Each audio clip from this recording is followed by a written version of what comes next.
বললেন, কি রাখলে আমার বুকের উপর?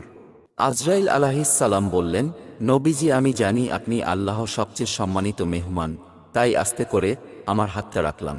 নবীজি বললেন, তোমার আস্তে করে রাখা হাতের যন্ত্রণা যদি উহুদ পাহাড় রাখা সমপরিমাণ কষ্ট হয়, না জানি কত কষ্ট মৃত্যুর যন্ত্রণা।